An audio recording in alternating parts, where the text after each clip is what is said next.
Come to Helmuth Ford, home of the lifetime powertrain warranty. Hi, this is Stacy from Shuttler Insurance Services. Come see me on the east side of the square in Sigourney for all your insurance needs.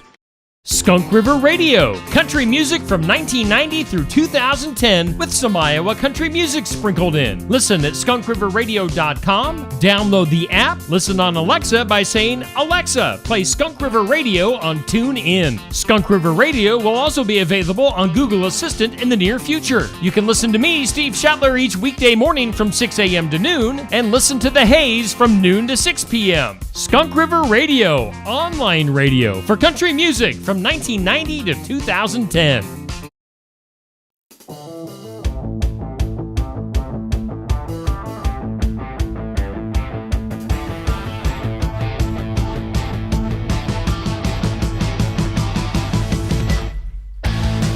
Oh yeah, we haven't been rocking out here lately at the beginning here.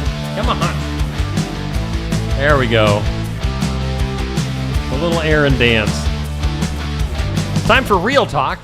We're getting real with our dancing abilities here on Steve Shuttler Media. Real Talk brought to us by New Life Community Church in Wellman, Iowa. Pastor Aaron Fleming hanging out with us today. He is taking notes and writing notes as we speak. I was taking notes because this is going to come up in a little bit. I felt shame after I danced, Steve. Don't worry about it. Steve Shuttler Media, we tend to make fools of ourselves occasionally on here. It's just kind of the thing. Okay, I'm among friends, but Yes. that'll tie into our topic today, which continues in the theme of life under construction. Yeah. We talked about this last week. It continues to go on. Our facility at 257 8th Avenue in Wellman, Iowa is under construction. So we're having worship services there. We're having a good time. It's the same atmosphere of love and welcoming and getting to know each other and high energy worship and actually the worship feels higher energy than before because in that smaller sanctuary, the sound fills it up. Yeah. So it's a good environment, but it's under construction. And that just reminds us each and every Sunday that we are all under construction in our spiritual lives, in our personal lives, in our physical lives. So I'm a work in progress, Steve. Yes. And you're a work in progress, and each one of us is a work in progress, so we can lay aside our shame and move forward. So, last week we talked about the first step in spiritual growth being just receiving from God and letting God change us from the inside out. That's what salvation is all about. Sometimes we think of Christianity as being like trying to do good so that God likes us, or what I've talked about with Mormon missionaries. Do you get Mormon missionaries down here in Sigourney every once in a while? Maybe very rarely. Well, they don't come to my house in Wellman anymore. Not because I was mean to them. I always tried to be nice and say, hey, do you guys need to use the restroom, or do you need a drink of water, or some cookies if Melissa had just made some cookies. So I always tried to be very nice. And I believe that if I'm going to send missionaries from my church out to other countries, I ought to open my door if some missionaries come to my neighborhood. But these Mormon guys, these young guys, would tell me that in their concept of salvation, we do everything possible to try to be holy. And we know that we can't get all the way. But if you're thinking about a cup, we'll fill the cup halfway, and then Jesus fills the rest of the cup. And that kind of thinking is pretty easy to latch onto. I'll do the best that I can, and I'm a pretty good person. Steve, do you know any people who are like, no, I'm actually just a bad person?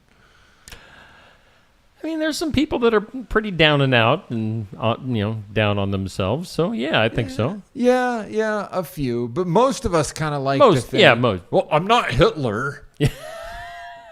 Most people are pretty decent people, and are good with themselves. We're pretty decent people, and living in Southeast Iowa in these small towns, we try to be nice to each other. If a tornado goes through, everybody shows up. And that is a great culture to live in. And that is a great way to express the values of the kingdom of God. But that is not how we get saved. No. We don't get saved by bringing a half full cup to Jesus and saying, could you please just kind of top me off? We come to Jesus absolutely empty and ask him for everything. And then he does. He fills us up. So we come with open hands, but then it's really easy to start falling back on some of that old thinking. And so we're going to talk today. This is actually one of my favorite topics to talk about. It's one of my least favorite topics to experience. And it is the breaking of the outer man. Okay. Do you just like that topic, Steve? Let's talk Breaking of the outer man. Let's talk about brokenness. All right. Okay. So it goes like this. Jesus said, unless a grain of wheat falls into the ground and dies, it remains a single grain. But if it does fall into the ground and die, it bears much fruit. So in other words, if that grain of wheat sits around thinking, well, I'm a grain of wheat, I'm like half full, maybe God could come along and top me off. No, the grain of wheat has to fall into the ground and die. In order to be saved in the first place, I have to fall into the ground, so to speak, and die to myself, die to my expectation that I'm going to earn half of it and get the other half as kind of a bonus. Like when you're in school and you get 50% on your paper and then your teacher's like, well, you tried. I don't want to fail you, so we'll bump you up to a D-. Like, you know how that goes, right? Yeah. Oh, I've been there plenty of times. No, I got a 0 on my paper, and God came along and said, "Come on, I'm gonna give you a new life. I'm gonna give you a totally new beginning here." So the hard outer shell that breaks and releases the life of the spirit is, we could call it our soul, but I'll say this: the hard outer shell that must be broken in order for us to start growing is usually, check this out, the thing about ourselves that we prize the most, which protects us from our deepest fears and pains. How do you like that?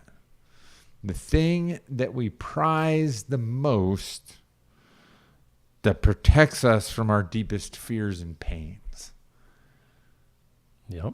And a lot of times, the thing that we prize the most about ourselves is something we're good at. But not always.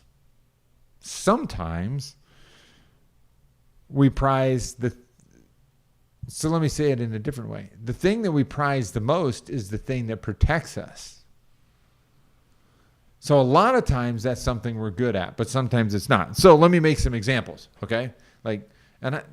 I'll let you think about it for a little bit here, Steve, and tell us what you prize the most about yourself.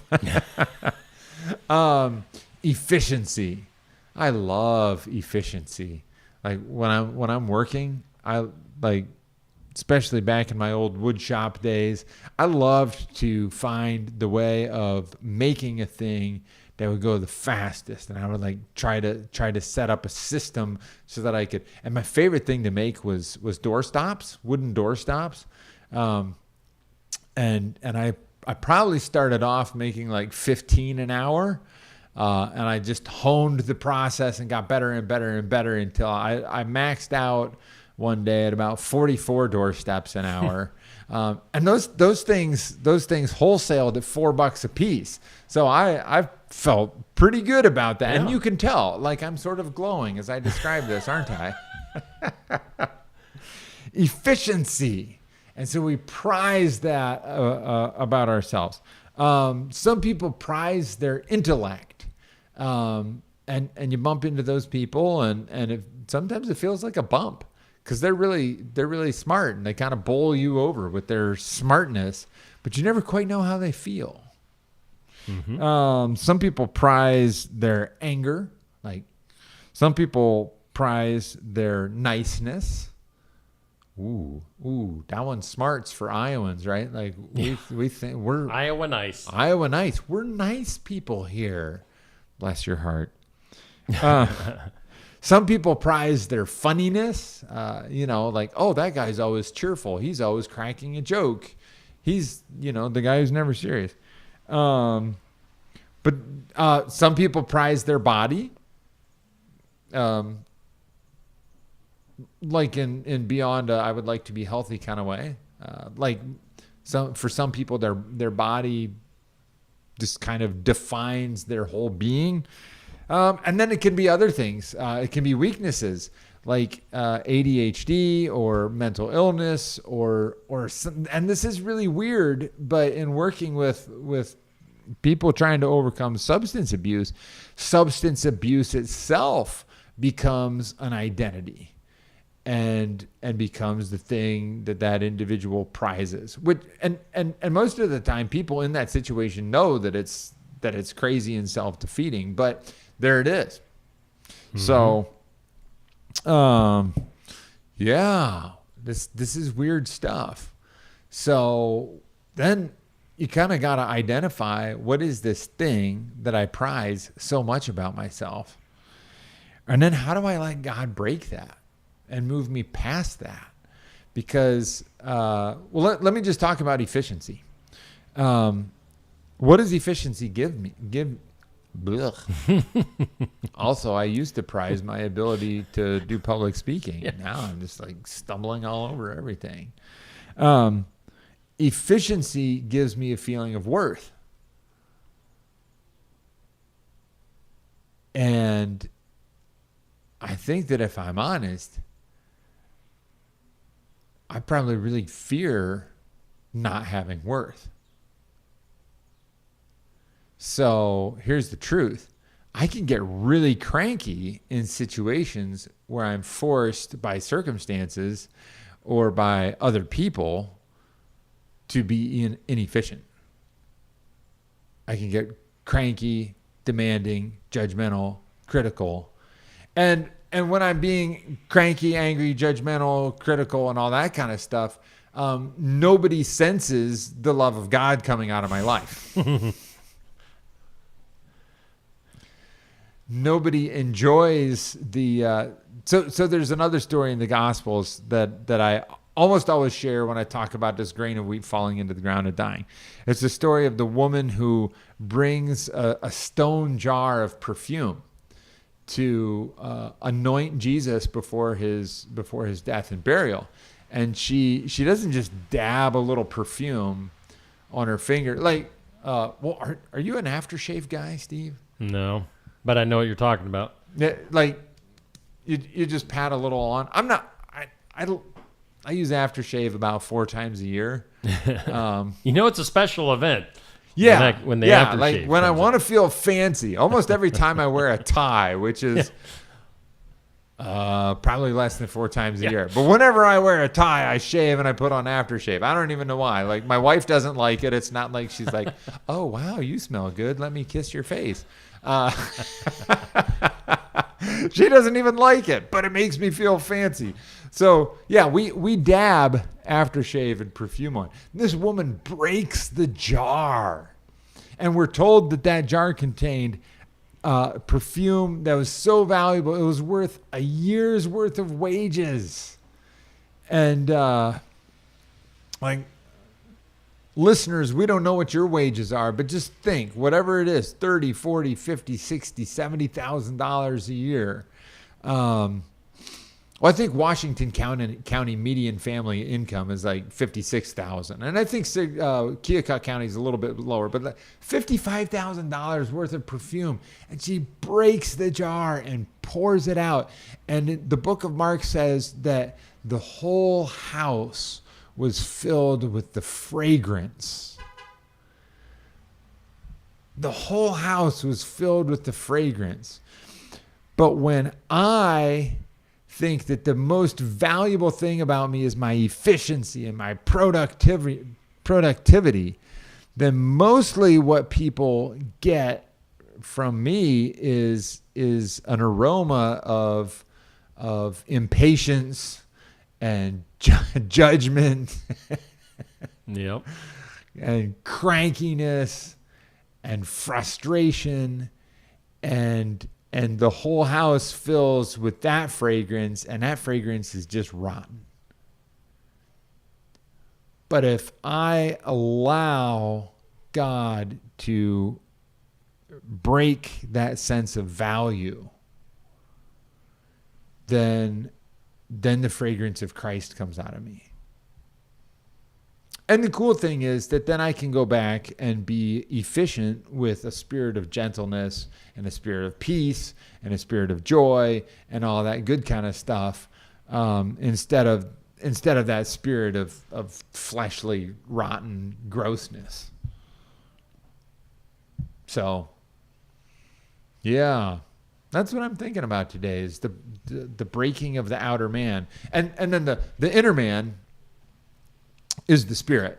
Mm-hmm. And so when the outer man is broken, and I get all this from a book called The Release of the Spirit by this Chinese Christian dude named Watchman Nee.